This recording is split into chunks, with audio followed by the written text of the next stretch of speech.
Si toi aussi ta vie d'enseignant, c'est toute ta vie justement, que t'as du mal à décrocher le soir, que ta salle de classe hante tes pensées même le week-end et que tu n'as aucun équilibre entre ta vie pro et ta vie perso, alors l'épisode du jour est fait pour toi.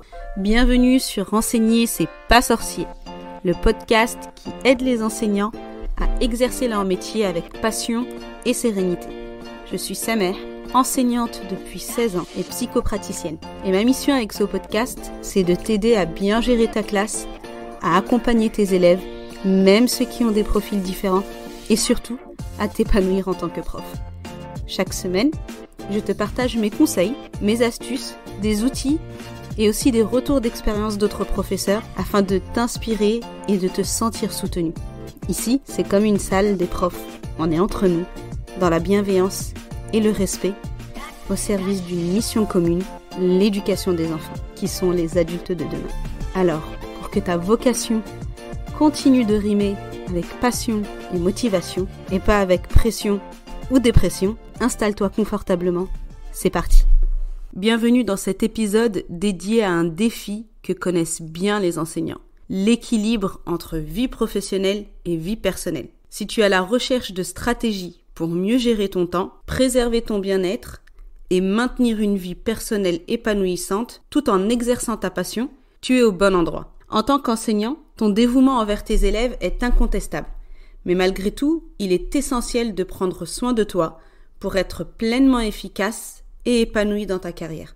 On a tous entendu parler du fameux burn-out dans le domaine de l'enseignement. Et malheureusement, ça n'arrive pas qu'aux autres. D'ailleurs, en 2022, selon un baromètre de l'éducation nationale, un enseignant sur 2 déclarait ressentir un sentiment d'épuisement professionnel élevé.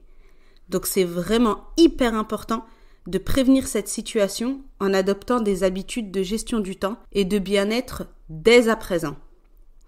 Avant de plonger dans les conseils du jour, faisons le point sur la réalité de l'équilibre entre vie professionnelle et vie personnelle pour les enseignants. Les journées peuvent être intenses et bien remplies, entre la préparation des cours, les interactions avec les élèves et les réunions. Et souvent, il est vraiment difficile de déconnecter complètement une fois la journée terminée, surtout si tu as tendance à ramener du travail à la maison, ce qui est le cas de la majorité d'entre nous. Mais comme on l'a dit plus tôt, trouver un équilibre est crucial pour ta santé mentale, ton bien-être physique et ta satisfaction personnelle. C'est pourquoi il est primordial de prendre soin de toi en tant qu'être humain, de ta vie personnelle, sociale, de faire des choses que tu aimes et qui te nourrissent en dehors de ta vocation d'enseignant. C'est justement ça qui te permet de maintenir ta passion pour l'enseignement, d'améliorer ta concentration et ta créativité en classe et de renforcer tes relations avec les élèves, les collègues ou les parents. Quand tu te sens épanoui à la fois dans ta carrière et dans ta vie personnelle, cette positivité se reflète naturellement sur tes élèves et leur expérience d'apprentissage. Donc, c'est que du positif pour tout le monde et tu n'as pas à culpabiliser de prendre du temps pour toi. Au contraire. L'une des premières étapes pour équilibrer ta vie professionnelle et personnelle est de définir des frontières claires. Concrètement, ça signifie avoir des horaires fixes pour tes tâches professionnelles, mais aussi pour tes moments personnels. Lorsque tu es au travail, focalise-toi sur tes responsabilités d'enseignant. En dehors de tes heures de travail, accorde-toi du temps pour toi-même, pour tes proches et pour tes activités préférées. Tu peux établir un horaire quotidien où tu alloues un temps spécifique à la préparation des cours, aux corrections et aux activités administratives. Lorsque la journée de travail est terminée, éteins tes emails professionnels et consacre-toi à tes activités qui te détendent et te ressourcent. Par exemple, de la lecture, une activité sportive, une activité créative, passer du moment avec tes proches, enfants, regarder une série, ça c'est selon ta situation personnelle. Mon deuxième conseil, c'est d'apprendre à prioriser tes tâches. Souvent, on a l'impression que tout est urgent et important, alors que ce n'est pas forcément le cas et on se sent face à une montagne. Identifie ce qui doit être fait immédiatement et ce qui peut être délégué ou reporté. Ça te permettra d'optimiser ton temps. Tu peux utiliser des outils de gestion de tâches ou un calendrier pour établir une liste de choses à faire. Ensuite, classe tes tâches en fonction de leur degré d'urgence et de leur impact sur tes objectifs du moment. Ça te permettra de rester concentré sur les tâches qui ont le plus grand impact et de ne pas te laisser submerger par les petites urgences du quotidien. Pour t'aider, tu peux utiliser un outil qui s'appelle la matrice d'Eisenhower, qui consiste à classer tes différentes tâches par catégorie. Tâches importantes et urgentes, tâches importantes mais pas urgentes, tâches urgentes mais pas importantes, et tâches pas importantes et pas urgentes. Tu verras que tout de suite, ça va t'apporter beaucoup plus de clarté. Mon troisième conseil, ça va être d'essayer de déléguer ce qui est possible d'être délégué. En tant qu'enseignant, tu as peut-être l'habitude de gérer tout toi-même. Mais apprendre à déléguer est une compétence précieuse pour équilibrer ta charge de travail. Par exemple, si tu es responsable d'un projet au sein de l'école, identifie les tâches que d'autres membres de l'équipe pourraient prendre en charge. Tu peux aussi impliquer tes élèves dans des activités qui renforcent leur autonomie et leur sens des responsabilités. En déléguant intelligemment, tu libères du temps pour te consacrer à tes priorités personnelles et tu arrêtes de bosser sur ton temps de repos. Mon quatrième conseil, c'est de te prévoir des moments de self-care, des moments où tu prends soin de toi. Prendre soin de toi est essentiel pour maintenir un équilibre sain entre vie professionnelle et vie personnelle. Le stress peut s'accumuler rapidement, mais des pratiques régulières d'activité self-care peuvent t'aider à le gérer de manière proactive. Ce que je te recommande, c'est d'intégrer des petits moments self-care dans ta routine quotidienne. Par exemple, de la méditation, yoga, de la lecture d'un livre, une promenade en plein air ou même simplement prendre quelques minutes pour respirer profondément. Ensuite, une fois par mois par exemple, tu peux prévoir des activités plus longues et plus ressourçantes, comme un massage, un soin du visage, une journée au spa, etc. Ces moments de détente te permettront de te recentrer et de recharger tes batteries. Mon conseil numéro 5, c'est d'apprendre à dire non, et c'est pas toujours facile.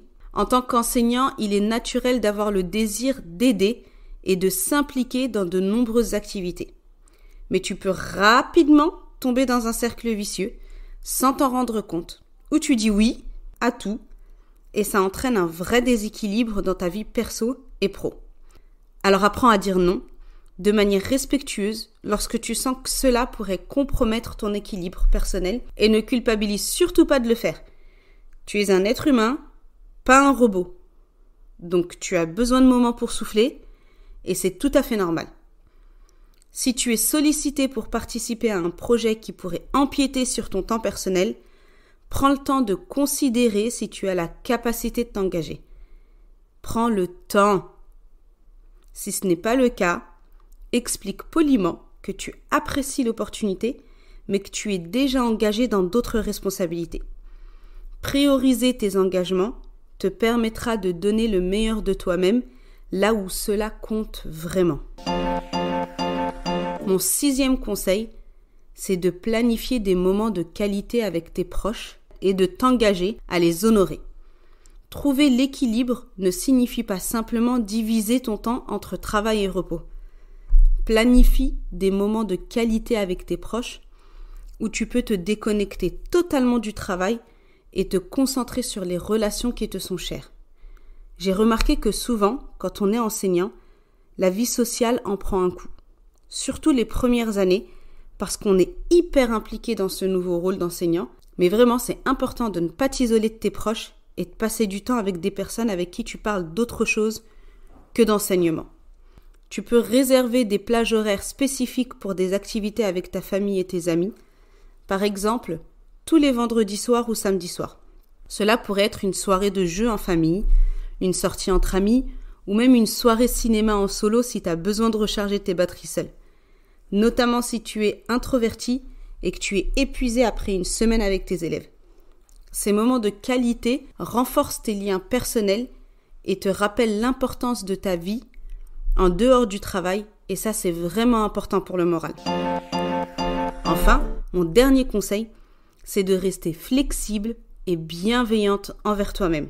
L'équilibre entre vie pro et vie perso est un voyage continu et parfois, malgré tes meilleures intentions, des déséquilibres peuvent se produire. Il est important de rester flexible et bienveillant envers toi-même lorsque ça se produit. Si tu te rends compte que tu as passé plus de temps au travail que prévu, ne te blâme pas. Prends plutôt du recul et ajuste tes habitudes pour la semaine suivante.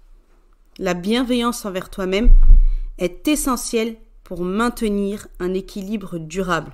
En appliquant ces conseils dans ta vie, tu te rapproches de cet équilibre entre ta carrière et ta vie personnelle. Souviens-toi que cet équilibre n'est pas statique.